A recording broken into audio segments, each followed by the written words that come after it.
Hey everyone, What If Fan here, bringing you another exciting part of What If Ichigo awoke his true powers. You can find the fanfic title and the original author's name in the description below. Make sure to check it out and show them some love. If you enjoy the video, don't forget to like, subscribe, and ring that notification bell so you never miss an upload. Alright, let's jump into it. Chapter 2, Winter War, Part 2, Affection of Masks. Ichigo sighed and looked around. The whole battlefield was just a big mess of rubble.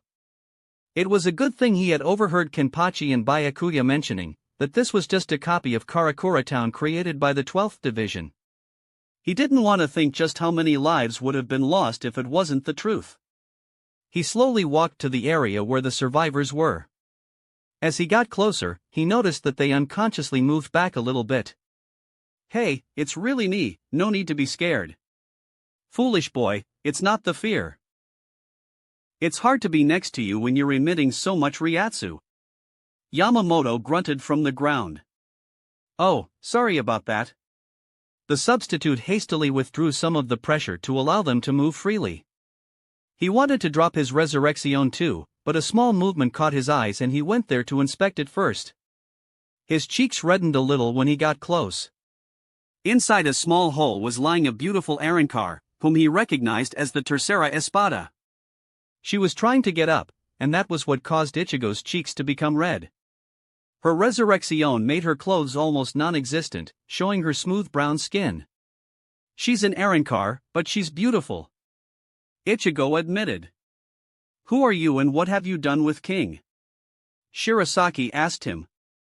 "Huh, what do you mean?" "I mean, you have never thought about girls in this way before. I was beginning to worry that you are gay." "Thank God for that." Shirasaki sighed in relief. "What? Of course I'm not gay. I'm just a gentleman and I don't ogle every woman I see." Ichigo protested, scandalized, and rubbed his temples. "What now? I can't just kill her. She's injured and she's not a threat to anyone." Oh, I know. Can we keep her?" "I could show her my sword, with pleasure," Shirasaki said quickly, making Ichigo's cheeks to redden even more. "Horny bastard." He kneeled next to her. "Can you stand?" He tried to ask softly, but his demonic voice made her flinch. "Go on, kill me. I wouldn't expect anything else," she said quietly. Ichigo frowned. "I'm not going to kill you. You are injured and not a threat to me. The war is over and if you don't plan on taking revenge then I have no reason to harm you. Or are you going to avenge other Espada, or Aizen?" She looked up at him confused. "No. I only served Aizen because I owed him for saving my life and the lives of my fraction. However, if they are dead, I don't know if I wouldn't try something stupid." Ichigo thought about it when he heard Shirasaki whispering to him. "How about I'll open a garganta for you and take you to Hueco Mundo? Some place where you can tend to your injuries?" he asked her after a moment of silence. Her eyes widened but then she nodded in the direction of the captains of the Gotei 13. Ichigo instantly understood. "Give me a second. Meanwhile, don't try to run away. I am perfectly capable of catching you. Okay?" She nodded. Ichigo turned around and flashed to the captain commander who was lying with his eyes closed. "Old man, I found a surviving member of the Espada. Everyone else is probably dead. I'm planning on moving her to Hueco Mundo, where she's going to stay." Yamamoto's eyes immediately snapped open. "Why didn't you finish her off, boy? She's an enemy of the Soul Society and giving her time to recuperate is only giving her a chance to attack Soul Society." Ichigo looked him in the eyes and shook his head. "She won't. She wasn't fighting because she was loyal to Aizen. She only wanted to repay him for saving her. Now she has no ill will towards Soul Society. Not to mention that she seems quite intelligent and understands that attacking Soul Society would be a suicide. So I should just take your word for it? I may be old but I'm not senile Kurosaki Ichigo. I should just go and kill her myself." Yamamoto replied. Ichigo narrowed his eyes. Why are you so intent on killing her? Is it just because she was your enemy, or is it because she's a hollow? Do you want me to kill a defenseless woman just because she was unfortunate and ended up a hollow? I can assure you, she's just like you or me or anyone else here. Maybe she's even better than some of us, because she actually cares for her companions. Are you going to be that kind of coward that wants to kill his enemies when they are at their lowest? Or are you that kind of coward that would kill a defenseless woman? He hissed at him. A small drop of sweat formed on Commander's brow from the Ryatsu Ichigo was unconsciously releasing at him in anger. Truthfully, he was feeling rather generous and didn't really want to kill her, but he wanted to test the boy if he would stand for his opinion or if he would crumble under his pressure as many did before. Well, I should have known what he would do. Kairaku, Yukitake and Unohana were watching Ichigo with sad, and in Unohana's case a little dreamy, eyes. They had known the commander for several hundreds of years and knew about his stubbornness. So they were extremely surprised when they heard his reply. Do as you like. But she will be your responsibility. If she decides she wants to take revenge, it will be on your head. Yamamoto sighed and Ichigo looked at him incredulously. He didn't expect him to agree. Yamamoto waved with his remaining hand. Go boy, before I'll change my mind. Ichigo instantly rushed away. He quickly noticed that Harabelle wasn't at the same place. She was crawling to a small crater. He took pity on her and latched her onto his shoulder for support. You know, I told you not to move. Even if you have hollow powers, it's not like your high-speed regeneration can work without enough Ryuryoku. She looked at him in surprise. She didn't expect him to help her. My fraction, I felt, they're Ryatsu, they are just a little ahead, won't leave without them. She gasped through gritted teeth as she tried to walk. Stubborn woman. Ichigo muttered while he supported her. Inside he was struggling with her answer. It looked like she cared for her fraction a great deal, which wasn't very common for hollows. I guess I was right telling Yamaji that she cared for her companions. They slowly made it to the crater where they found 3 Arankars. Ichigo quickly noticed that they were breathing and he sensed some Ryatsu coming from them, but they were barely alive. He turned to Harabelle. I assume you, What is your name? Harabelle, Tear Harabelle. Right, Harabelle-san. I assume you want to take them with us, but they won't make it in their state. They are barely alive as it is. Is there some way we can stabilize them? She frowned as he put her on the ground, next to them. If I could just pour some of my Ryuryoku into them. Maybe I could jumpstart their high-speed regeneration. She tried to touch the hand of the first member of her fraction, but Ichigo caught her arm. Does it have to be you, or can any hollow do it? Harabelle quickly shook her head.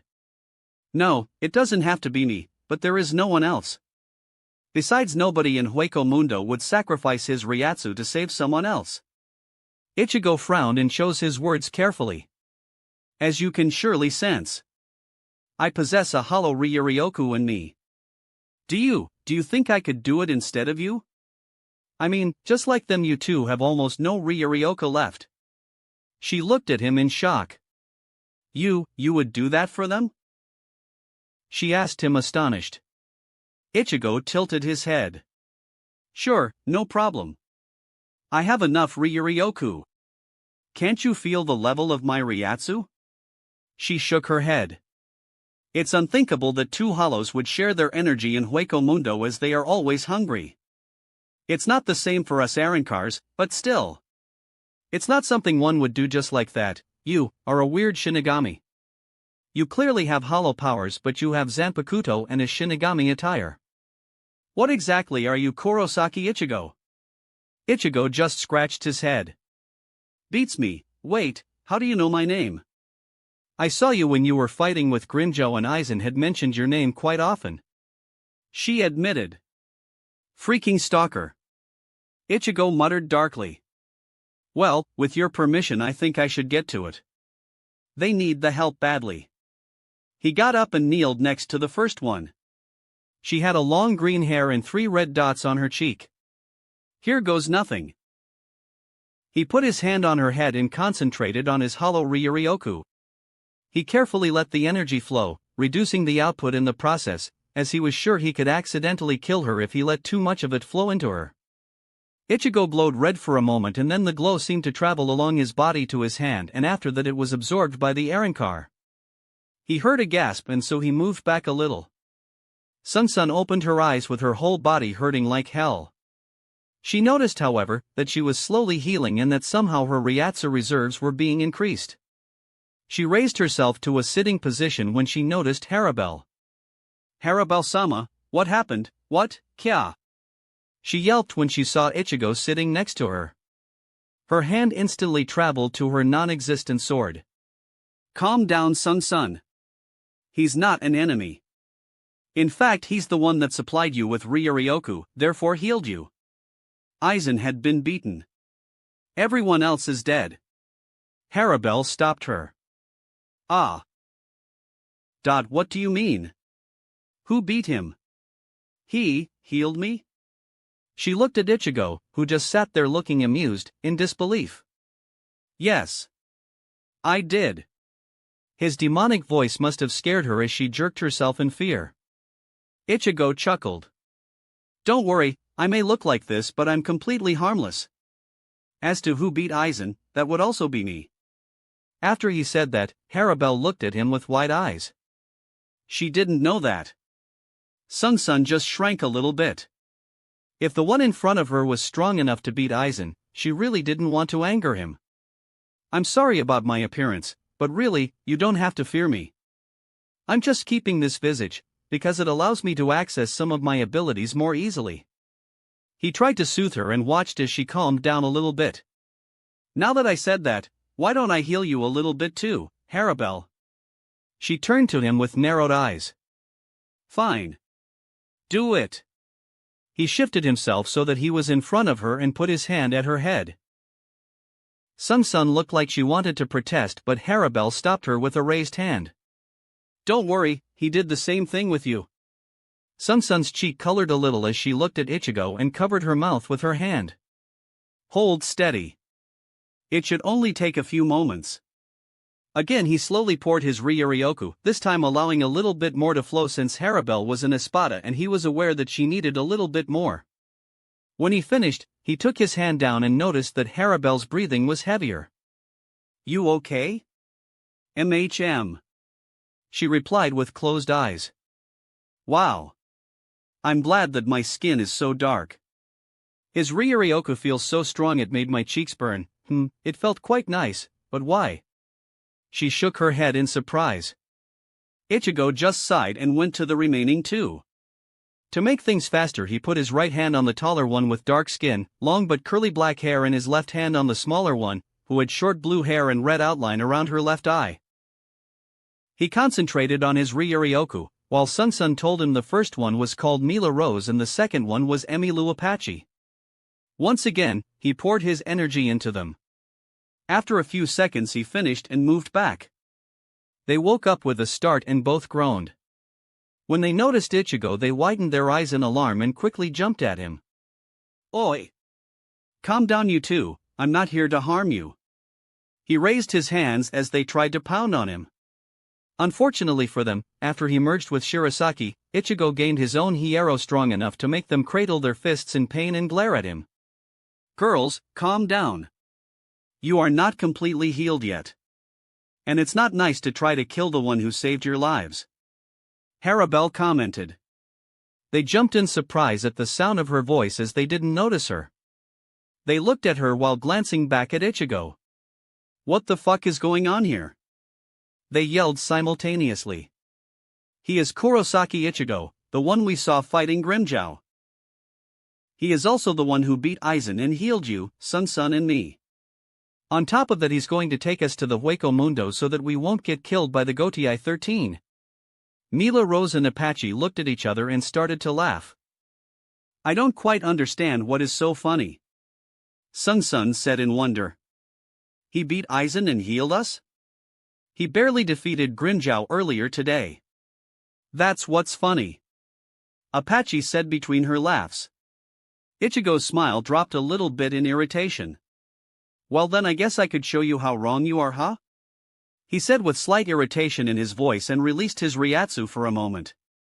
They all, including Harabel, gasped.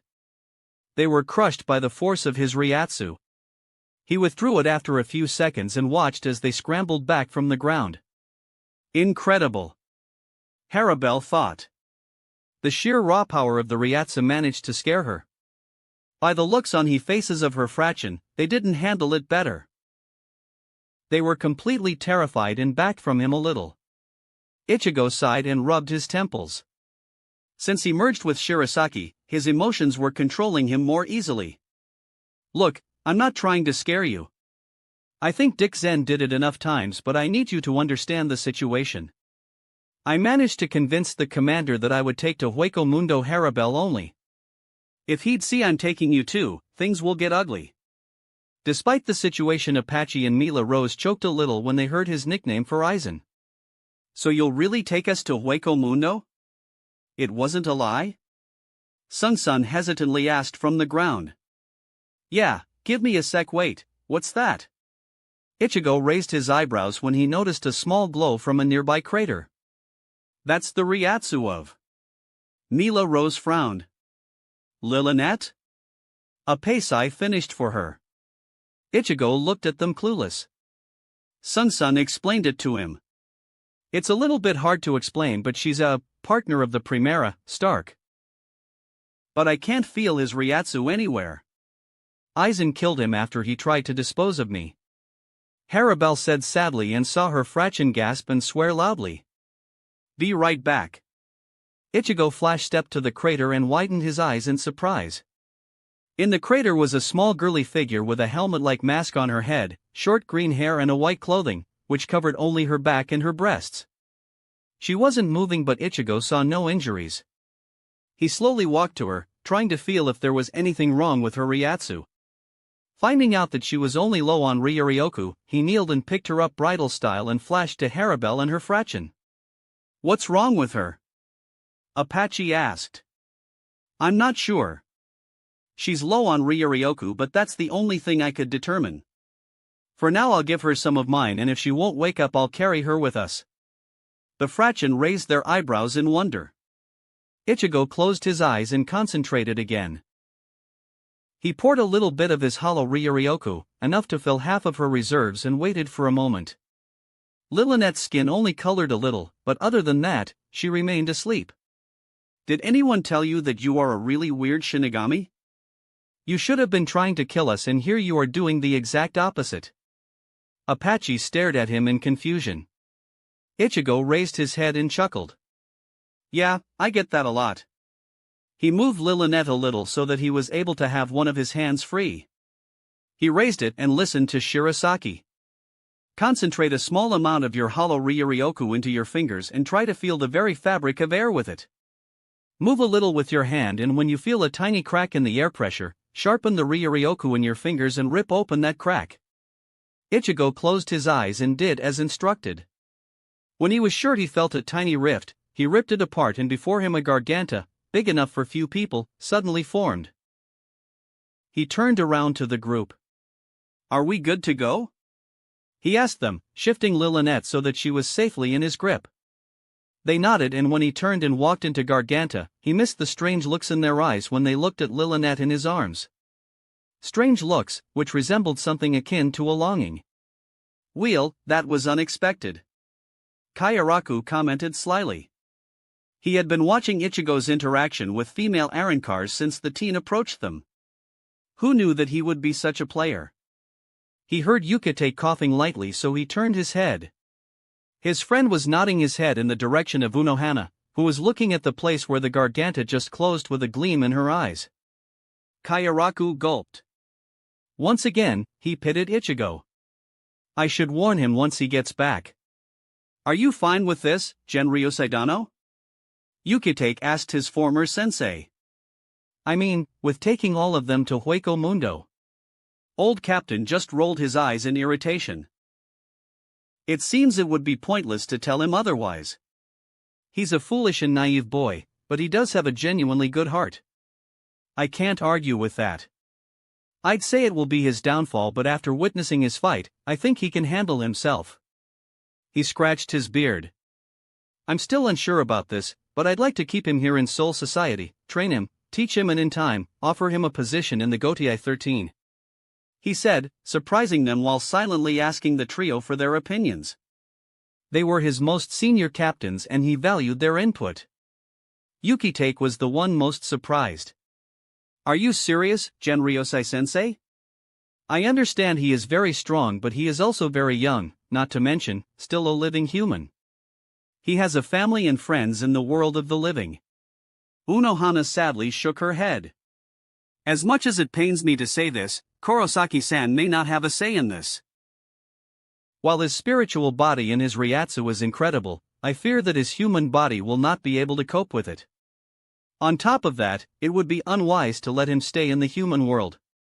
His spiritual energy would only influence other souls, just like it did with Inoue Oraheim and Sato Yasutura. There are probably others that have been influenced by him and can at least see ghost. Now that he is even stronger and his Ryatsu more potent, I don't think he could stay there permanently. Yukitake and Kayaraku sadly nodded. It's sad, he's still so young. It seems, however, that he is maturing quickly. Kayaraku said inside with the others. I think we should contact Soul Society, it's finally over after all. Unohana said while getting up. Yamamoto sighed and took out his transmitter. My only hope is that Central 46 won't do something stupid. The journey through the Garganta was uneventful, aside from the constant bickering between Mila Rose and Apesai, all the while Sunsun's jabs only worsened the situation. After a while they emerged in a deserted place, somewhere in Hueco Mundo. Where are we? Harabel asked. I'm not really sure, but I picked a place, which should be near my friends. The voices I hear from the nearby are probably them. I left them with two captains of the Gotii 13, so I think it would be wise to tell them about you beforehand so they wouldn't accidentally try to kill you. Ichigo said, scratching his head. Harabel raised her eyebrow. TCH. Like a weak captain could take on Lady Harabel. Apesai snorted derisively. Well, I don't know about Byakuya, but Kenpachi is someone you should not provoke. He did defeat Neutra practically in one strike, you know. Harabel raised her second eyebrow but said nothing. We should go, but first I think I should drop my resurrection. Just a second. Ichigo said, and he let his mask crumble and regressed back to his bankai. He noticed in dismay that his hair stayed at waist length and almost wanted to whine. And how the hell can you even have a resurrection? You're a Shinigami, are you not? Apache asked. It's a long story. Let me just say that I'm not a simple Shinigami. Oh, and by the way, I'm still a living human. He smirked when he saw their jaws drop to the floor. Harabel shook her head in amusement. He's quite the enigma. Follow me. Ichigo said and Flash stepped in the direction of the voices. Small group of the remaining people in Hueco Mundo was nervously waiting for some news when they noticed someone with a long orange hair rapidly approaching them. Rukia and Oraheim were instantly on their feet when they noticed that he was apparently being followed. The two captains drew their blades while the third one was busy making some calculations. Ichigo arrived just in time to stop them from attacking the ones behind him. Easy there, Byakuya, Kenpachi. They are not an enemy. Explain, boy, what are you doing with these Arankars and what of Aizen? Byakuya asked suspiciously while Kenpachi just grinned like always. Ichigo was just opening his mouth when a green blur almost tackled him on the ground, but he managed to sidestep at the last second. "Ieo," came a happy girlish voice. "Nell," he said and sidestepped her another attempt at tackling him. She dusted herself from the ground and pouted at him. "Why did you dodge?" Only then they noticed that he was carrying someone in his arms. "Who's that?" Rukia asked in mild confusion. "Ah, I think her name is Lilinette. She's just unconscious, so I carried her here," he only said and turned back to Nell, not noticing a dangerous flash in Rukia's eyes. "What happened to you, Nell?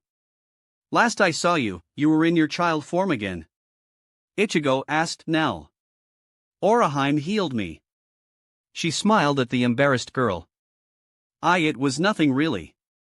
She waved her hands but Nell caught her in a hug. Right. Ichigo tore his eyes from the image of two busty girls hugging, desperately trying not to let his nose bleed. He noticed that Renji was gaping openly with a huge stream of nosebleed on his face while Rukia was smacking him on the head and he grinned. About Aizen, well, I managed to defeat him after. He then proceeded to tell them about the fight, mentioning Jin too. They were listening to him with wide eyes, a slight flash of fear in them when he told them about Aizen's transformations. I see. Was Byakuya's only answer. What happened to the Hogyoku? Mayuri's voice came from afar. I'm not sure, but I think it's still in Aizen's body. Ichigo shrugged, not caring. Curious. I should investigate. Mayuri muttered under his breath. About your second question. This is Tyr Harabel, former Tercera Espada with her Frachin, and I mentioned Lilinette. She was a partner of the Primera Espada. I got Yamaji permission to escort them to Hueco Mundo and leave them here, unharmed. He added when he noticed an insane grin on Mayuri's face, who snorted and got back to his work. Old Fart actually allowed that? Kenpachi grinned, making Byakuya look at him with a disapproval. Yeah, I was surprised myself. But he made them my responsibility. If they try to attack Soul Society, I'll be the one who'll deal with them. So shortly, don't do that. He said while looking at the group of Arankars with serious eyes. I'll probably visit to make sure everything is under control, alright? He added. Sure thing, Ichi. Nell flashed to him and gave him a kiss on a cheek, leaving him sputtering with pink cheeks. Renji gave him catcalls. Got yourself a girlfriend, Strawberry? He smirked at him while a dark look went through Rukia's and Oraheim's faces. Ichigo coughed and turned to Renji. Jealous much, Pineapple? Leaving Renji gaping at him and Rukia and Oraheim looking irritated. He heard a cough from behind and turned to see Byakuya's mouth twitching with mild amusement, what in turn almost left him gaping. When the hell did Byakuya's poker face melt? What now? Aizen asked shyly from behind Captain's. She avoided their eyes in embarrassment when they looked at her. Well, my job here is done, so I suppose we should head back to the Soul Society. We all deserve a nice rest. Ichigo turned to Harabel and her Frachin and Nell. This place is probably yours from now on. I'd recommend you to go to Las Noches. I don't think that anyone here would want to attack you, but if something happens, you can contact me and I'll see if I can help, okay? He was mainly addressing Harabel since she was the most mature of them all. You're going already, Ichigo? Nell asked, pouting at him. He couldn't resist and smiled. Yeah, don't worry, Nell, and take care of Pesh and Dandinchaka. In fact, take care of Lilinette too. She was the partner of Primera, who is dead, I think, so she'll need someone to be with her, okay? He said while handing her the small Arankar. She nodded and carefully took her in her arms. He watched as they all flashed away, with some of them waving at him, and sighed. Kurosaki, you said return to Soul Society. Didn't you mean Karakura Town? Ishida asked, pushing his glasses up the nose, making Ichigo jump in surprise. Whoa, Ishida, didn't see you here. Ishida's brow twitched in annoyance and he waited for an answer.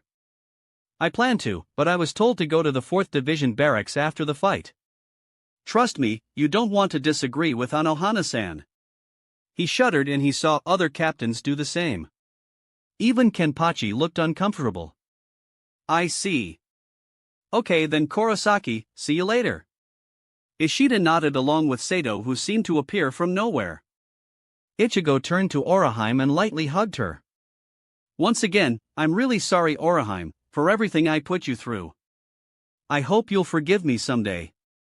He looked at her with serious eyes, making her nod with a light pink tint on her cheeks. Rukia was watching the scene with slight jealousy. I wonder how it would feel to be hugged by him. Arg, stop that. She berated herself. It was already evening when Ichigo stood in front of the 4th Division barracks. Until now, he had been helping others with the cleaning after the fight, checking on the injured and trying to avoid his newly formed fan club that was calling him the hero of the Winter War. He was glad to find out that Hyori managed to get past her injury and was now in the intensive care, recovering. Other wizards had decided to stay with her, since they believed that Soul Society would try to throw her in the jail while she was weak. Ichigo hoped something like that wouldn't happen. He noticed that women were giving him a lot more looks than before. They were now whispering when he went past them, smiling too brightly at him. It made him a little nervous. No time to think about that. It's time to descend into hell. He thought bitterly and opened the doors into the 4th Division barracks. He instantly noticed that the ruckus, which had been apparent when they first arrived back to the Soul Society after Aizen's defeat, had quieted down a little. He walked through the corridors and almost bumped into Aizen, the 4th Division lieutenant. "Oh, I'm sorry, Aizen-san, right?" He quickly apologized.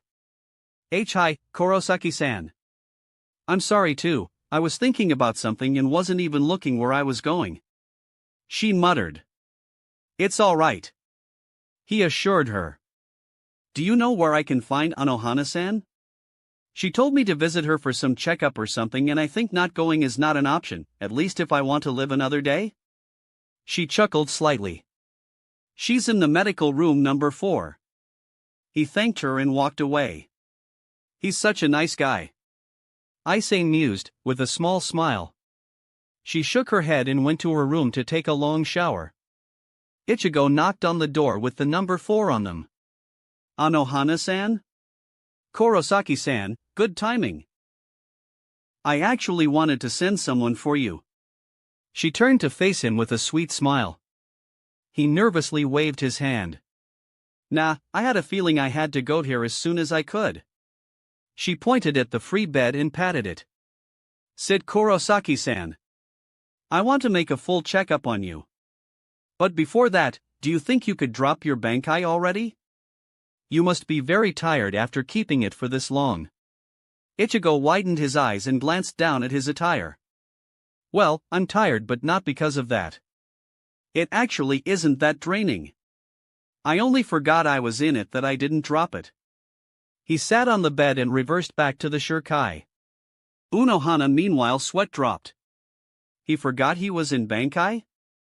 "Now lie down." He did as she asked. She concentrated while her glowing hands scanned for any abnormalities. Ichigo closed his eyes so he didn't notice the appreciative gaze that Unohana was giving him. So young and already so refined. My, Ichigo, you are definitely going to be mine someday. Never think otherwise, even if I'll have to share you with others. Then again, that would be maybe even a better idea." She traced his abdominals, slightly touching him. He didn't seem to care, so she advanced and caressed his whole upper body. She didn't dare to do the same thing lower, as she was certain that he would freak out. She then felt something wet on her chin. "Oh, I'm so bad, I'm actually drooling." She wiped her face with a sleeve. "Do you feel anything wrong? Does anything hurt, Kurosaki-san?" she asked. Ichigo, who was holding his breath ever since he felt her touch, shook his head. "No, I just feel tired." "Well, it's no surprise. You have been constantly fighting for more than a day against 3 members of the Espada, and after that, even against Aizen. You should have collapsed long before now. I must admit that your stamina is monstrous even for a Shinigami, Kurosaki-san," she said while licking her lips discreetly. "I wonder how his stamina in bed is." She thought and flushed a little when she imagined the scene. "Why yeah. Thanks to the fact that I used to train a little in the world of the living, I guess." He smiled nervously. Unohana being so near to him screamed danger. Danger, to him. "Do you think I could stay in some vacant bed? If you're full I can always drop at some other place. I don't want to impose on you." Anohana's smile widened. "Of course not, Kurosaki-san. You can stay here, I wouldn't want to throw our hero on the streets." She threw another angelic smile on him. "Now, if you don't need anything else, I have some paperwork to do. You can go to sleep now." tomorrow will be a long day." She chuckled and left the room. He rolled his eyes at his new title and tucked himself in bed. He didn't have the slightest idea what the time was when he awoke to a movement next to him. He wanted to sit and find out what was going on, but when he felt a female arm on his chest he froze and didn't dare to move. Ichigo wanted to jump and run anyway, but by the feel of the Ryatsu he found out that it was Unohana, who came into the room and moved herself next to him on the bed. She settled on his right side, with his right hand pushed between her breast and her right hand resting on his chest. What freaked him out was the fact that she wasn't wearing any bra. He discovered that under her heavy clothing she usually wore, she had quite the volume in the breast area. He was hoping she couldn't see his blush and was actually glad that Shirasaki and Zangetsu were fast asleep. Just when he thought it couldn't get worse, he felt her move a little. Since he didn't want her to notice that he was awake, he kept his eyes closed. So naturally, he wasn't aware that she supported herself on him, with her face hovering above his. Then he heard her whisper, "Good night, Ichigo." She said softly and planted her lips lightly on his. Then she lowered herself on him again and went to sleep with her head on his shoulder. The hell is going on? Unohana-san, the captain of 4th Division, just kissed me? Oh crap, I'm doomed. Ichigo was in complete shock. He had never expected something this bold from the usually calm and strict captain. Then he licked his lips and a small grin appeared on his face. The taste of her lips still lingered on his. She tasted wild, like an exotic fruit. Guess she isn't as quiet as she appears to be. And he went to sleep with a goofy grin plastered across his face. When he awoke for the second time, it was already morning and the sun was shining, the bright light flowing through the windows into the room. He yawned and flexed his muscles.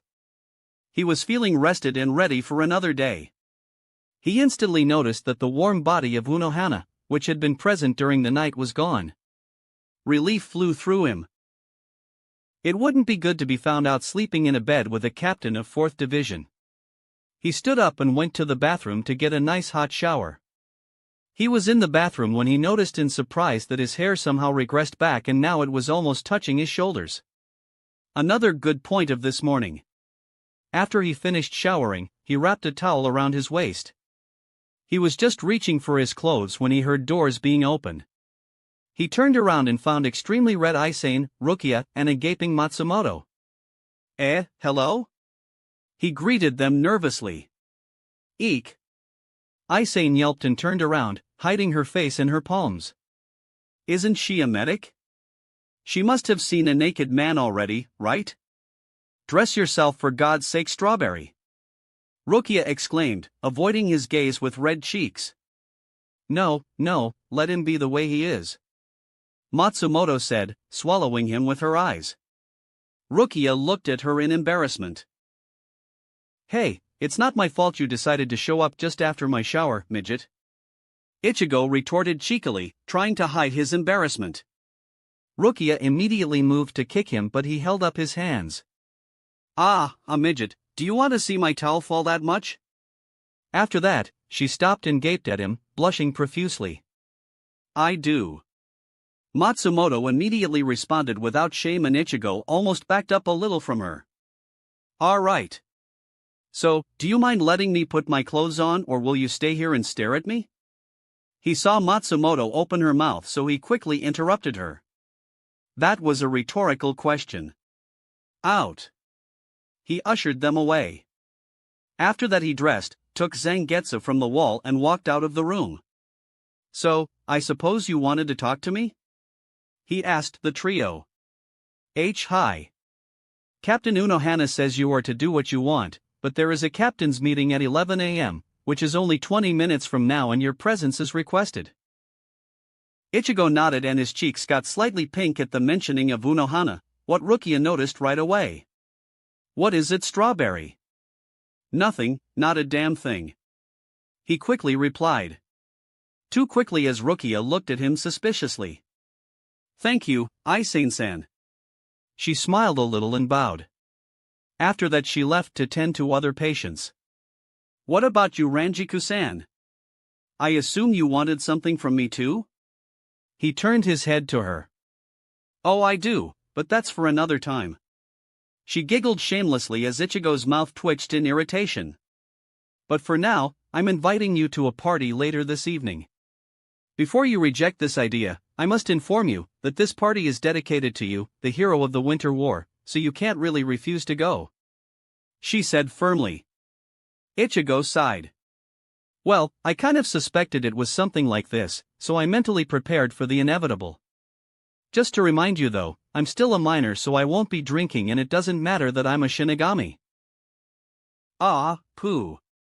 She pouted at him. His mouth twitched again. Fine, I'll have a little beer if you have something like that, but nothing stronger, is that clear?" He looked her in the eyes, looking for confirmation. "Okay. Spoil sport." She pouted again and walked away to look for her captain. "So, I guess you are here to escort me to the captain's meeting?" He shifted his feet to face Rukia. "Yes, and we should be going," she replied and Flash stepped away. He quickly caught on. "So, you have a question for me too? Don't look at me like that, I can feel you are almost at the end of your patience. What the hell happened to you, Ichigo? How in the god's name did you defeat Aizen? I mean, I know how you did it, but I don't understand it. Before you went to Hueco Mundo, and even before fighting Ulquiorra, you had a hard time beating Grimmjow, and he was only the Espada number 6. But then, somehow, you defeated Ulquiorra, the Espada number 4, almost one-shot Yami, the Espada number 0, and from what I heard so far, you defeated Aizen, even after he transformed 4 times. There is no way you could have done that with the strength you had before," she snapped. "I guess I was holding back," he said nonchalantly, and then dodged a kick from Rukia. Fine, but I don't understand, why are you so angry? It mostly really is the fact that I was holding back. I mean it. I found out that because I was afraid of my own power I couldn't use it to the full extent. I had to change my thinking and my resolve before unlocking it, and I had to accept who I am," Ichigo explained shortly. You mean you're hollow." Light bubbles seemed to turn on above Rukia's head. Then she tried to kick him again. "Whoa, what the dash? You dumbass, using your hollow powers is dangerous, it could have turned out badly," she yelled at him. He turned and looked at her sternly. "And what do you know about my hollow, smartass?" he snapped. She looked at him in surprise, making him inhale deeply to calm down. "I never tried to understand him, I just rejected him because he's a hollow, and I thought that hollows were mindless beasts. But now I know better. I know who and what he is. I know what my strength is, I know that I can trust him. Before that I wouldn't probably try so hard to save Harabelle and her fraction. I still wouldn't kill them, but I would only try to change old man's mind, not actually change it. You'll know exactly what happened later. I think Captain Commander will ask me the same question today." He finished and hurried up, leaving her slightly behind. Chapter 3, Rise of the Protector, Black and White, and Gray? Ichigo stood in front of the huge doors that marked the entrance to the 1st Division barracks, and he was feeling very nervous. Something from the back of his mind was warning him that this meeting won't be as easy as the Gotei 13 thanking him for defeating Aizen. He sighed, and when the doors opened, he hesitantly walked inside, where captains were standing in 2 rows, with the Captain Commander in the center. Gulping slightly, he walked forward and stopped in front of the old commander. Yamamoto brought his cane down with a boom. "Kurosaki Ichigo, you are standing here because we feel that for all the help you have given us, you deserve a formal thank you. Therefore, in the name of the Gotei 13, I thank you, Kurosaki Ichigo," he said with a booming voice and slightly nodded in the direction of Ichigo, who nervously laughed. "Ah, don't mention it. But I think you already know that this is not the only thing we wanted to discuss with you," Yamamoto added. "Yes. What is it?" Ichigo asked nervously, making the commander open his squinting eyes and look at him directly. "We would want to hear the full story of how you came to possess the hollow powers and what exactly happened in Hueco Mundo." Ichigo was nervous, but he still managed to frown. "I don't mean to be rude, but why should I tell you? I have no problem with explaining as to how I came into possession of my hollow powers, But why do you want to know about Hueco Mundo so much? Yamamoto narrowed his eyes a little. He was expecting such a question. Kurosaki Ichigo, the answer is simple. To determine if you are indeed in control of yourself and to find out just how did you increase your power, we need to hear the full story. I think you understand that punishment for acquiring the hollow powers of your own will is severe. The Central 46 still haven't been formed and therefore I'm in the control of decisions, so for now I simply want to know if we can trust you with controlling your hollow powers. However, after the Central 46 is formed, what will happen to you will be their decision. With me having information about you and your story, I can somewhat defend you, otherwise, well, you get the idea. Ichigo was still calm, but he didn't like what he was hearing. So you are telling me that even after everything I've done, your government can still do to me whatever they want to? He asked, slightly angered. Yamamoto sighed. I understand your distrust, but what do you think would happen if your hollow powers would get out of control? You claim that something like that can't happen, but you have no proof since there is almost no evidence of this phenomenon.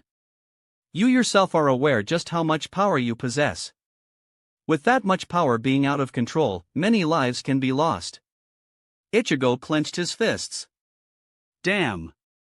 I want to be angry, I want to yell at him, but what he says is true.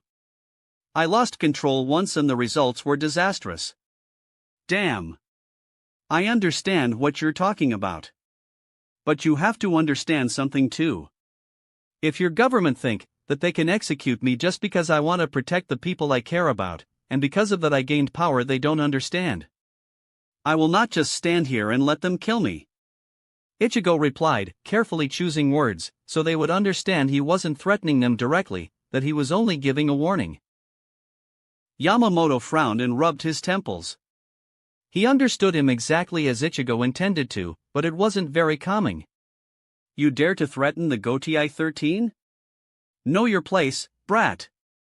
The voice of Suifeng interrupted their thoughts. Ah, I really am getting too old for this shit. Yamamoto sighed and looked at the captain of the second squad. She really needs to learn to read between the lines. Ichigo's eyebrows twitched in annoyance and he turned to her. Oh, I know my place very well. It's between stupid people and the people I care about. I don't care who you are. If you threaten my family and friends, you are unlucky. Moreover, you misunderstood, I'm not threatening anyone, I'm just warning you that you shouldn't cross me. I've been through a lot and I know what I can expect from you. I'm not naive anymore. Not everything is black and white.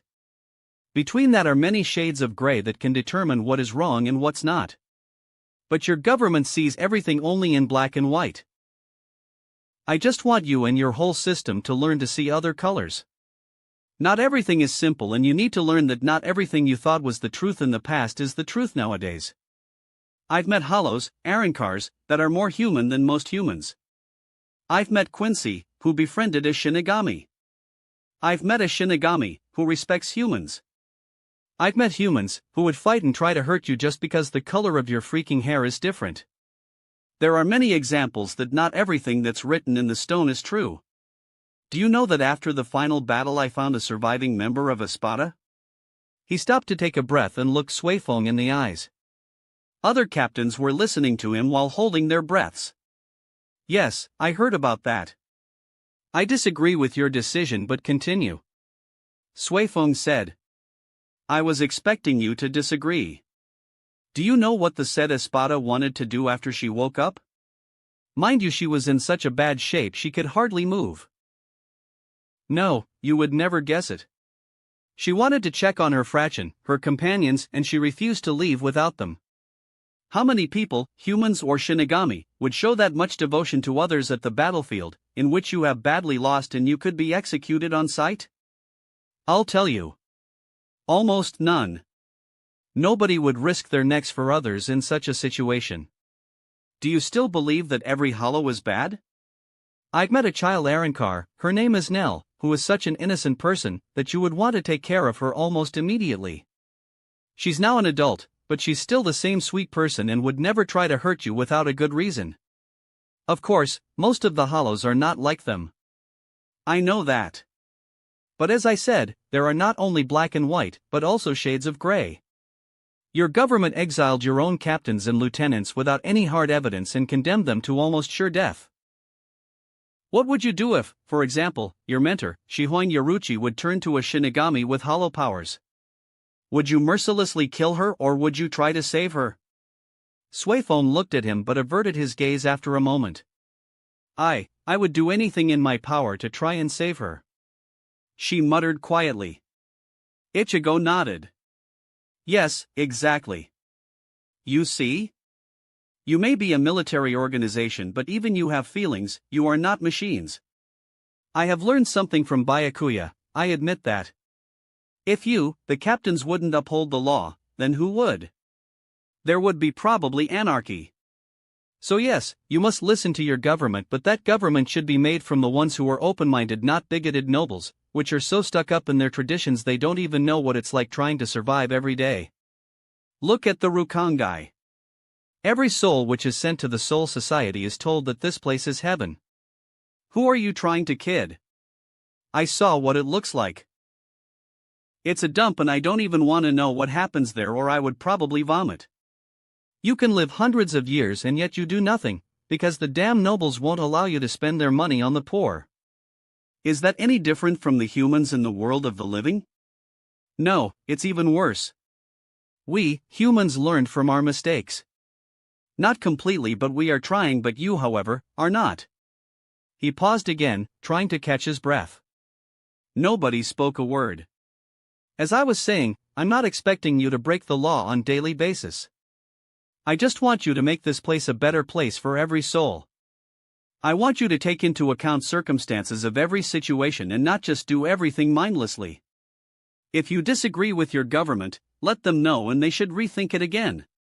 I think that's everything I wanted to say. Ichigo finally stopped his monologue and looked around at the others.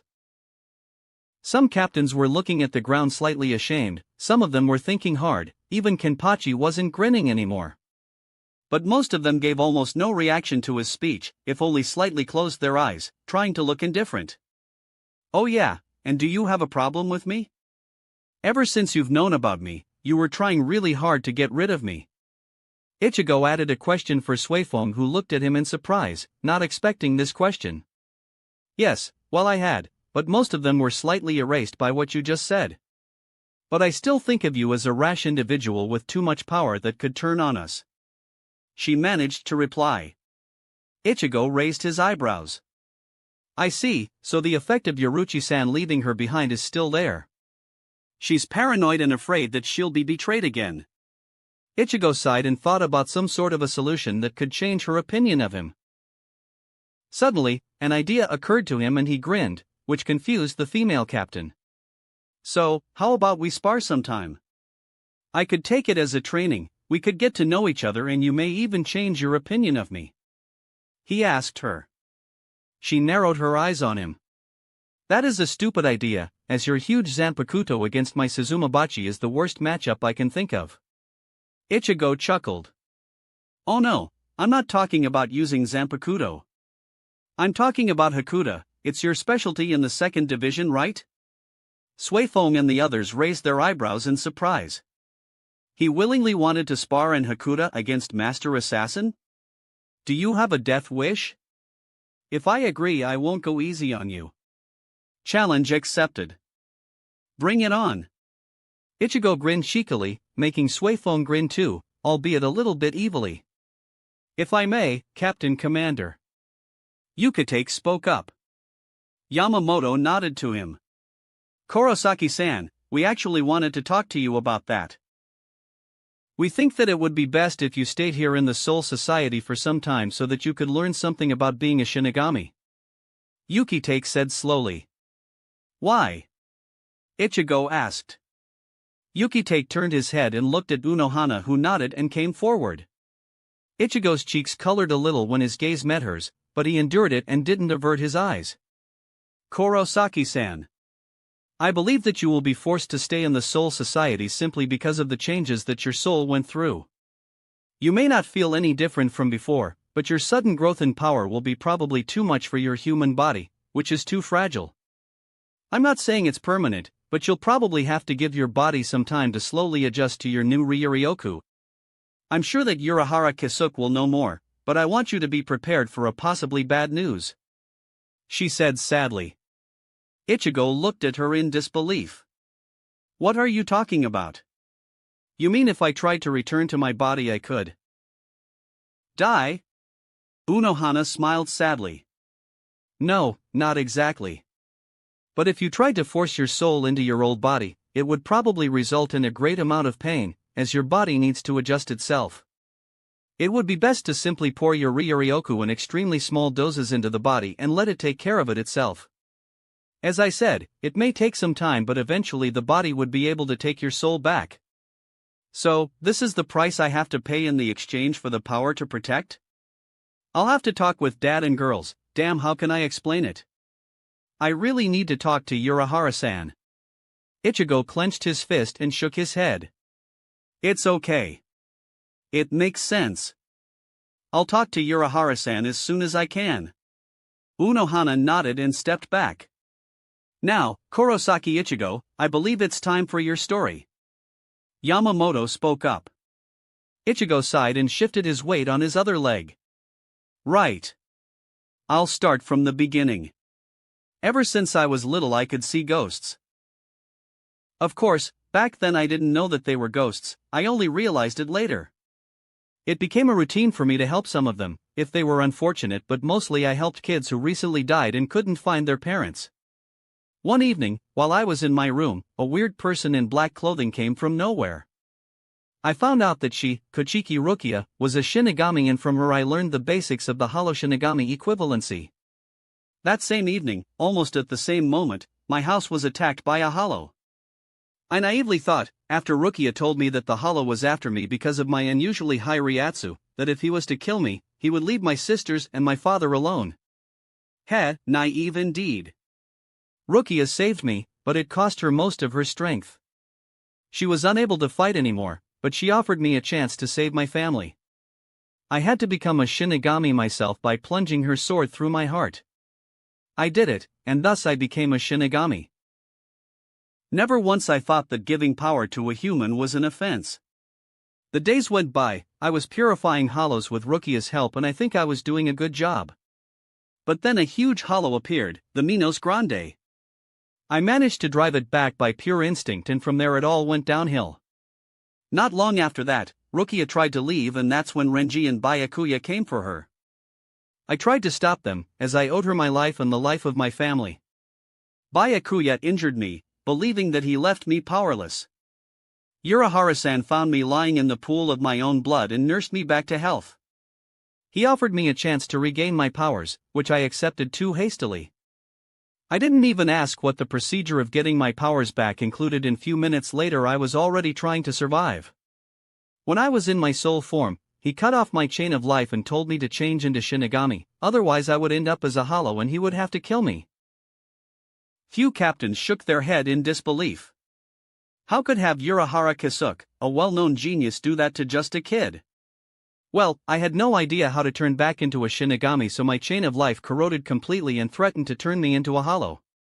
I later found out that I was supposed to turn into one immediately. But strangely, I was able to resist and found myself in my inner world, where thanks to Zangetsu, my Zanpakuto, I discovered that I own my own Shinigami powers. I turned into a Shinigami, but I wasn't quick enough, and from what I understood, the traces of my hollow partly managed to infect my soul. At that time I wasn't aware of this fact. I was happy that I managed to take out Zangetsu from inside my soul. At this point captains were whispering in shock, but Ichigo hadn't noticed. What followed is probably known to you. I trained for 10 days, and after that me and my friends invaded the Soul Society, trying to save Rukia from the execution. During that time I fought Ikaku-san, Renji, and Kenpachi. First time I tried to face Byakuya, Yaruchi-san knocked me down and told me that at that moment I couldn't defeat him. So then I trained for my Bankai. After more than 2 days I managed to do that, and the rest happened at the Sokayaku Hill. During my fight with Byakuya, I admit, my Bankai was proving too much for my body to handle and I started to lose.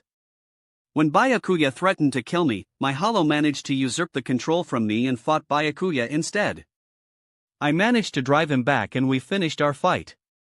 After Aizen went to Hueco Mundo, I returned to the world of the living, but the hollow's voice became more profound and louder and I was becoming afraid to turn into a Shinigami.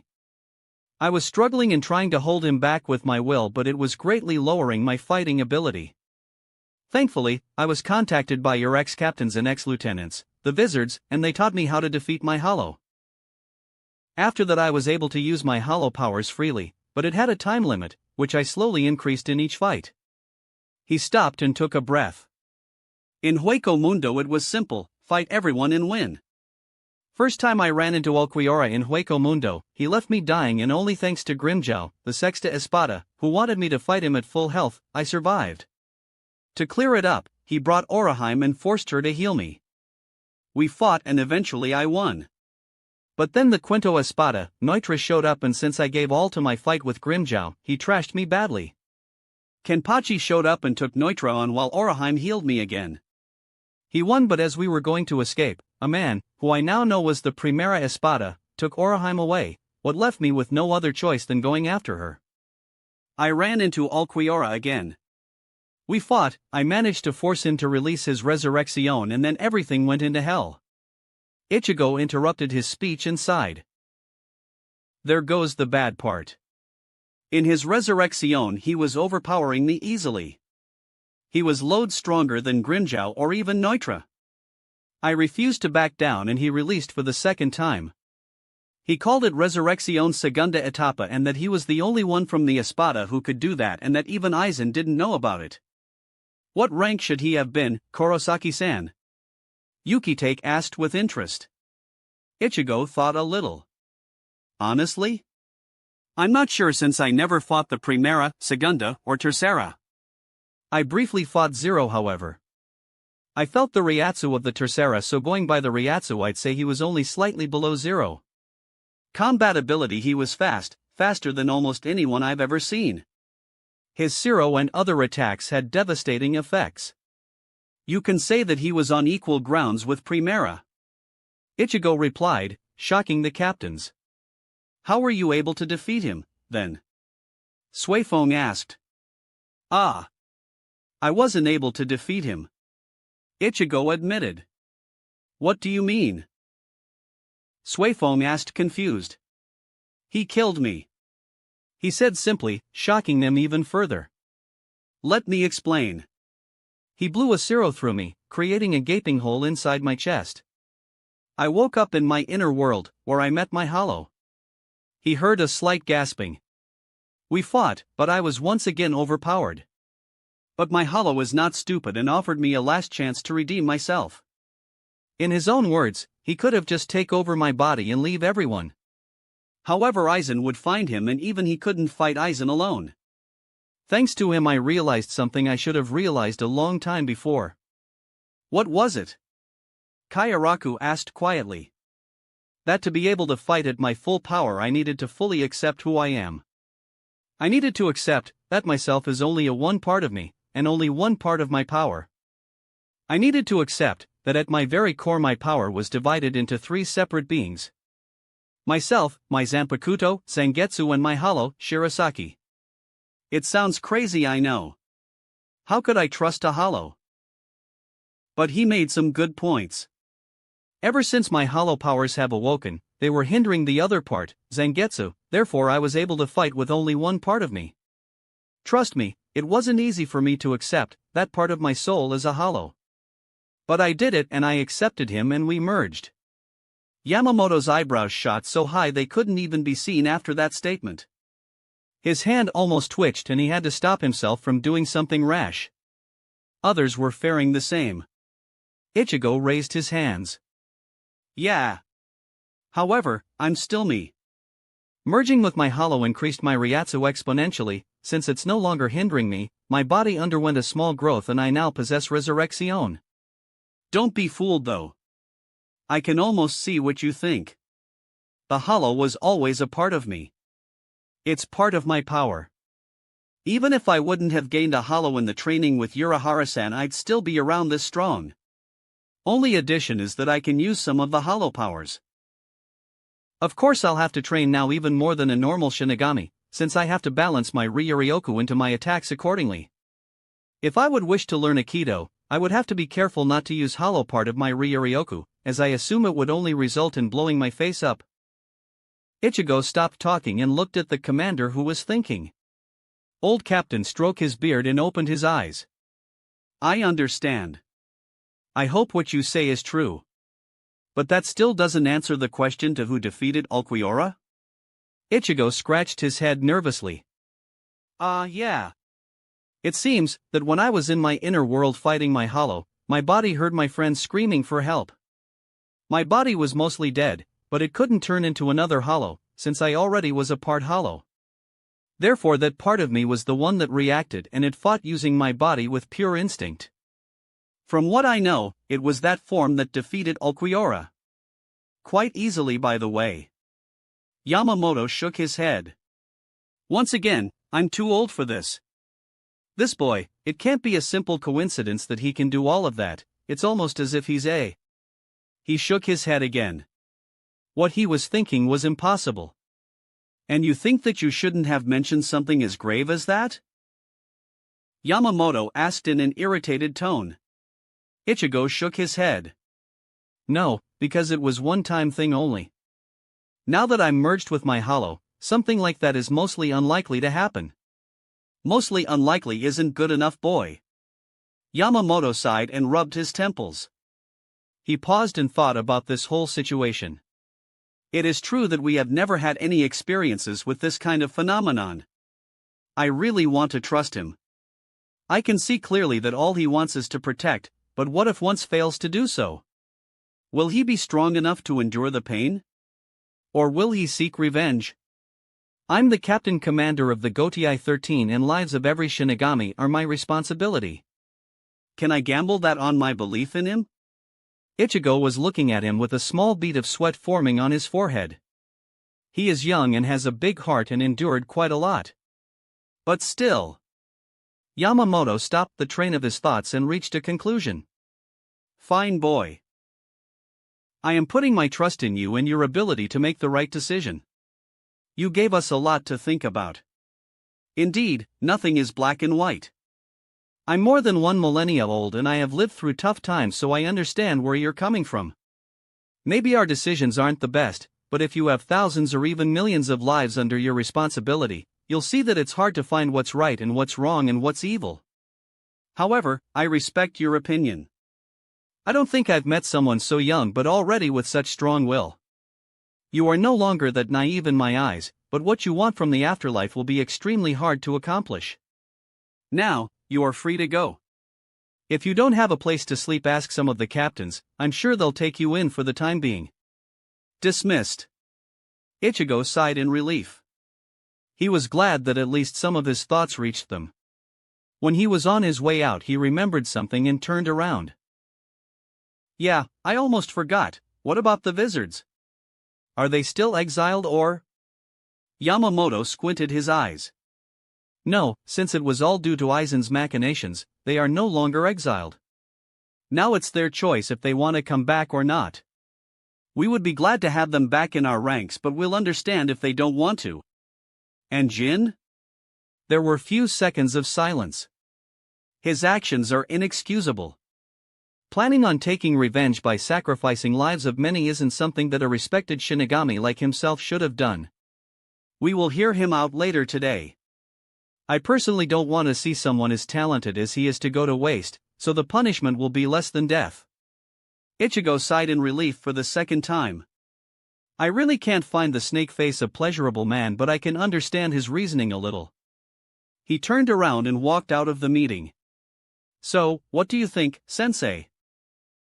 Kairaku asked Yamamoto when he was sure that Ichigo was out of the ear's distance. I don't know. I really don't know. I caught it just like you did. It is not normal for a Shinigami to create his own Zanpakuto without the use of the Asachi. I don't think even I remember someone who did it before. Commander stroked his beard, thinking hard. Wait, when did he say he didn't use an Asachi? Hitsugaya interrupted them. Well, from the reports we heard from Captain Kuchiki, his Zanpakuto was broken when he was using power obtained from Kuchiki Rukia. It was probably an empty sword, as he didn't know its name and it was broken very easily. But in his story, he mentioned that he met his Zanpakuto spirit in his inner world and that he pulled it out from his soul. We also know that his Zanpakuto is a rare constant release type. It's safe to assume that he created his Zanpakuto from nothing. Yukitake answered instead of the commander. But that's impossible, isn't it? Kamamura joined the conversation. Yamamoto nodded shortly. Yes, at least for a normal and traditional Shinigami, but we all know that Kurosaki Ichigo is hardly normal. He said that his Zanpakuto informed him about his own Shinigami powers that he always had. That raises another question. No living human can possess Shinigami powers unless... He didn't finish when a knowing look flashed across Kairaku's face. Unless one of his parents is a Shinigami. He completed the sentence, creating a complete silence. Even if one of his parents is a Shinigami, it can't be someone of a low rank, otherwise he would never be this strong. It must have been someone on at least lieutenant level or even higher. Captain Kuchiki, did Kuchiki Rukia mention something about his parents? Commander turned his head to the noble captain. Only thing I know is that Kurosaki's family is very generous and kind in that. Byakuya went silent for a moment and closed his eyes. I'm sorry Rukia, I promised you not to say this to anyone else, but I can't hide things from the commander. And that his mother was killed before his very eyes when he was little. It was done by a hollow. Even the commander looked surprised by this and a little bit confused. But how can he not hate hollows then? Unohana asked in shock. I don't know. It's like he's not blaming the hollows for that, but I can only speculate. Rukia said that he never talked much about this topic. Byakuya finished and stepped back. That's why it was so hard for him to accept his hollow part, probably. Yukitake mused while others nodded their heads in agreement. That's why he acts as he does. His life wasn't as innocent as I thought before. Yamamoto sighed again. It seemed like he did that a lot when talking about Kurosaki Ichigo. We diverted a little from the original topic. It seems that his parents are not some no-names after all. We need to find out something about them, but do it slowly and discreetly. If he finds out about this, his trust in us could be lost. Yamamoto curtly nodded in Suifeng's direction, who nodded back in acknowledgement. Now, this meeting is adjourned. Dismissed. Meanwhile, Ichigo was thinking about the meeting, not knowing where his steps were taking him. Will the Gotei 13 really take him seriously like the commander told him, or would they just brush it under the tables? After all, they were an organization that held for more than a millennium. What could an opinion of a 17-year-old teenager change? When he shook off these thoughts, he realized he was standing in front of the special unit at the back of the 4th Division barracks, where the Wizards were staying, recuperating from their injuries taken in the fight with Aizen. He remembered that he hadn't visited them yet and sighed in a little shame. They helped him quite a lot and he almost forgot about them. When he got inside, he was welcomed with a rare sight, where most of the group was scattered around the Hyori's bed, sleeping. He noticed that the ones who were still awake were Hachi and Love. Hey guys, how are you holding up? He greeted them quietly, so that he wouldn't woke up the others. He Ichigo were mostly fine. Me and Rose weren't that much injured. Same with Shinji and Lisa. Kensei and Mashiro were beaten quite badly, but they are out of the worst. Hachi got his arm back, thanks to your friend Oraheim. The only one who's keeping us worried is Hyori. The little punk still hasn't woken up. Love nodded in the direction of the small figure with blonde pigtails under the blankets. Ichigo smirked when he noticed that Shinji was lightly holding Hyori's hand. So, when did this happen? He pointed at their hands. Love started chuckling madly. Oh, haha, you don't know the half of it. It is quite sad actually, because when Hyori will wake up and notice that, she'll kick him into unconsciousness. We think this is just a brief moment of Shinji being afraid of losing his childhood friend. No love between them, at least not that kind you are thinking of. Speaking of that, I think Mashiro is the one who was the most surprised. Kensei managed to form some nice words to her when she woke up. Love snickered again with Hachi smiling widely. Ichigo was gaping at him like a fish. Kensei? No way. Yeah, no one would guess that he would break. But then again, Mashiro has been teasing him for more than a century, so it's not that surprising if you think about it. Love chuckled again. How about you, Kurosaki-san? You look quite fine after fighting Aizen practically alone. Hachi asked him. It was when the name of Aizen was mentioned that the others woke up with a start and looked at Ichigo in surprise. Whoa, Ichigo, what are you doing here? Shinji asked while trying to discreetly let go of Hayari's hand. Ichigo noticed but decided that he could make fun of him later. Sup guys? I came to see how you were. Sorry that I didn't come sooner, but I had little time. Just now I came out of the captain's meeting. He saw that they tensed a little. We'll talk about that later. So, how did you do it? Shinji asked interestedly. Ichigo sighed and sat down on the vacant chair. I assume you're talking about Aizen. Well, some of you saw it with your own eyes and who didn't, the others surely filled them in, so I won't go into detailed story. Only thing I can say is that, it was close. If the Hogyoku didn't reject him at the end and he wasn't sealed, I wouldn't be able to fight much longer. What about your hollow thingy? We heard that you managed to do a resurrection? How? The Ryatsu you released with it was unreal. Lisa butted in. Ichigo turned to her and immediately blushed and looked somewhere else. Geez, Lisa-san, at least cover yourself with the blanket. Ichigo half-yelled wildly. Lisa frowned in confusion and then looked down at herself. Only then she noticed that the only thing that she was wearing on her top were few bandages, and even they were a little bit loose. Oh. Interesting. Lisa mumbled and covered herself with a blanket. Ichigo's sweat dropped. That's interesting? She's even worse than Ranjiku-san, both of them have no shame. My resurrection, huh? I only acquired it few hours before my fight with Aizen. He said. Yeah, but how did you acquire it? We've been wizards for a little more than a century, yet you, who had hollow powers for only few months, are already further than us. Shinji asked in irritation. Ichigo scratched his head and sighed. He had a theory for some time, but it was the first time he was going to say it out loud. Honestly? I don't know. I have a theory that it has to do something with the fact that your hollow powers were given to you artificially and with force, while my hollow was born naturally. I'd ask him, but even he doesn't know. Rose suddenly stopped him. Wait, ask him? You mean you can communicate with him? He asked in shock. Ichigo looked at him confused. Yeah, can't you? Shirasaki has been in contact with me for some time. The wizards choked at the mention of the name of his hollow. You even gave him a name? Love asked incredulously. Sure, he didn't have any and I saw that he would want one. He's a little bit crazy, but sometimes he has good ideas. He looked at them even more confused when he saw them gaping at him. Yo, you know. Your theory might be true.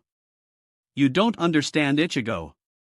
We have been living with our hollows for a century, yet we never heard anything coherent from them. They are only mindless beasts who were trying to destroy us. Nothing more. But from what you're saying, it almost seems like your hollow is a civilized person. That's why it's a shock to us. Shinji told him with wide eyes. Ichigo only stared at him. I had no idea. In the beginning he was trying to take over, but he was always, I'd say, a complete opposite of me. It was like we were two variables in an equation. Since we were always fighting, the equation had always the wrong answer. Now that I accepted him as a part of me, the equation is solved and I no longer need to fight him, and he's no longer hindering my abilities. Quite the scholar he is. Love mumbled, shaking his head. So that's how you acquired the resurrection? By accepting him? Shinji asked after a moment of silence. Yes and no. I accepted him, but it was only a first step. The second one was merging with him. He held up his hand in defense when he noticed that they were looking at him in alarm. No need to panic. I'm still me, we only merged our powers, that's why my Ryatsu increased. And since our powers are combined, I can do releases of both Shinigami and Hollows, therefore Bankai and Resurrection. My personality is unchanged, except for the fact that my emotions are a little bit harder to control, but I'd say it's to be expected, since the Hollow represented my instincts. That means you're no longer gay? Lisa asked with poker face, making Ichigo drop to the floor in shock while others started to laugh. Hey! I'm not, never was, never will be gay. I'm only considerate to women and I'm not shameless, unlike you, Lisa.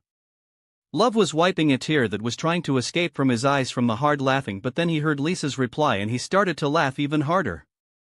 So, basically you turned away from me when I wasn't covered in blankets because you were trying to be nice and not because you like hairy chest? Ichigo's eyebrows twitched with annoyance and he sat on the chair, fuming while he did so. Back to the topic. You accepted your Hollow and merged with it, him, and that's how you got the Resurrection. Shinji sighed deeply and shook his head. What are you thinking, Shinji-san? Hachi asked him. I'm thinking that something like that won't be possible for us. Our Hollows are not normal. They are completely separate entities and they are not part of us. Even if we accepted them, there is no way in hell I'm ever going to trust that crazy bastard and merge with him. He looked at the others and saw that they shared similar thoughts. Ichigo opened his mouth to somehow console them, but in that moment they heard a loud groan coming from Hayari's bed. Ow, the fuck is going on? The wizards looked at each other and immediately jumped and circled her bed. She opened her eyes and looked at them in confusion. They saw a flash running through her eyes and she tried to sit down, hissing in the process when a pain shot through her. Easy there, Sabretooth. You're not completely alright yet. Ichigo tried to calm her down. She looked in surprise at him and then grimaced. Fuck you, Carrot Top, where am I? What the fucking fuck happened? Answer me, Baldy. She grabbed Shinji's head and headbutted him. The hell are you doing, Hayari? It's over. You're in 4th Division Barracks. Aizen was defeated, thanks to the strawberry here. Shinji pointed at the irritated Ichigo. Hayari looked at him in surprise, then a relief washed around her face, but a second after that Ichigo had to dodge a headbutt. Fuck it. I wanted to do it myself. But, since it's not some other stinking Shinigami but one of us, I guess I can live with it. So where is Aizen? Wait, did you just say we're in the Soul Society? She asked with a disgusted grimace. Yes, Hayari-san, you were injured quite badly. If it weren't for Unohana-san you could have. Hachi paused and looked at her with pained expression which seemed to calm her down and caused her to drop her head a little. You know, I don't know what happened to Aizen after he was done, myself. Shinji looked at Ichigo, who nodded. He got sealed thanks to Urahara, and from what I heard, he's been kept in the lowest levels of some kind of underground prison. Ichigo replied. So, wanna fill me in on what happened after I passed out? Hayari asked with a little shame in her voice. Ichigo sighed and told the story about his fight with Aizen one more time. After he finished, Hayari looked at him expectantly. Can you teach us how to do the Resurrection thing? Ichigo glanced at Shinji and shook his head. No, probably no. We actually talked about it just before you woke up. It seems that I can do it because my Hollow was born naturally and was a part of my soul, unlike yours, who were made artificially and forced into you. You'd have to accept your Hollow like a part of you and merge with him. I think that's out of the question, HM? Hayari jerked with herself when he mentioned merging with her Hollow and shook her head quickly. Not a chance, that bitch is not a part of me. After that statement they just sat there and relaxed for a while, but soon the silence was interrupted by Rose. When you first came you mentioned something about a captain's meeting. Can you enlighten us a little? Ichigo nodded. Yeah, sure. They wanted to officially thank me for my help in the Winter War, and of course they wanted to know how I got enough power to defeat Aizen, and from that, how I got my Hollow. If it was unintentionally or not. I explained all of it to them, and I may have criticized how they run things here in the Soul Society. Ichigo looked at them nervously. Wow, you actually told them that they were wrong about something? And you told it to Yamamoto? Brave, brave man. Love whistled in respect. What did you criticize? Rose asked interestedly. Oh, you know. That they shouldn't judge someone just because of who he is, and that their government is rotten, and that the Rukongai stinks. Ichigo mumbled sheepishly. Love whistled for the second time. You've got some balls after all. Lisa said in surprise. She's surprised too much. Ichigo noted in irritation. Basically, you defended us? Hachi asked quietly, making Ichigo nod curtly. Since the Central 46 doesn't exist right now, Yamaji is in control of the decisions, and he told me to pass a message to you. Ichigo continued and noticed that they tensed a little again. Let's hear it then. Shinji replied. It's nothing bad. He's just saying that they are acknowledging the fact that they exiled you wrongly, and they are offering you free stay in the Soul Society, but only if you wish it. No pressure. Well, they can go fuck themselves. Hayari stated instantly. Ichigo wanted to protest, but he understood their thoughts. It's your choice. As I said, no pressure. But since I'm forced to stay here for some time, it would be nice if you'd be here too.